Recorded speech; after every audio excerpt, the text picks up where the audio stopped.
Thank you, Peter, for the kind words, and of course, for the award. It's an honor to be recognized with Congressman Payne, Congressman Bozeman. Of course, not only Congressman Payne has some pretty exciting moments. It's not every member of Congress that can say he's just been to Djibouti, and both of us have just been there. This is the kind of work we do, and it's obviously very important when you consider the relationship of that country and others to Somalia, but it's the kind of thing we need to heighten in people's consciousness, and I want to thank all the inspiring leaders that are here today. I also, of course, want to welcome Ms. Brown and thank you for your work.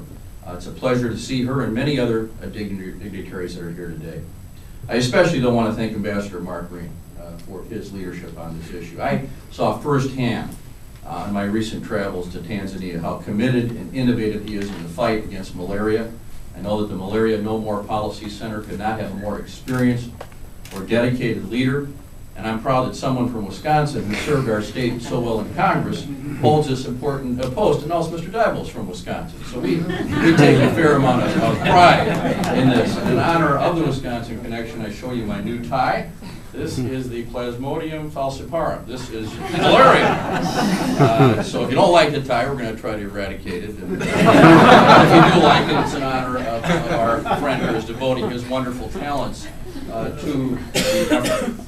I'm greatly honored by this recognition, but the real champions in this fight against malaria are on the front lines. I'm thinking of the health workers that I met over the years. I saw them with Mark. We talked about Zanzibar, but we also traveled to a place called Mtwara in Tanzania, which is right on the Mozambique border, where we saw the clinic, but not only the clinic, we saw people lined up to get their bed nets at the local village store, and it was a very moving thing, and I could see that American dollars had been key to this. Individuals who, despite facing an uphill battle and limited resources, continue to work tirelessly. I'm thinking of communities I've met across Africa that have been devastated by this disease but have refused to give up hope, and I'm thinking of activists around this country, and many of you here who have worked over the years to raise awareness about this issue and galvanize support among policymakers like me. Of course, World Malaria Day is an opportunity to take stock of how far we have come in combating this disease, and we have come a long way. But it is also an occasion to acknowledge how far we still have to go.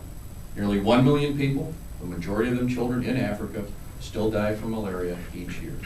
Now is not the time to be content with the status quo or scale down our efforts. Quite the opposite. We must renew our commitment and redouble our efforts toward a malaria-free world. And as was indicated, to make that clear, Congressman Payne and I not only introduced the resolution, but we were able to pass it through the Senate last night in time for this today. Still, ensuring that the United States continues to lead and develop a holistic approach to fight malaria will not be easy or simple. There will be obstacles, especially given the economic troubles here at home and abroad.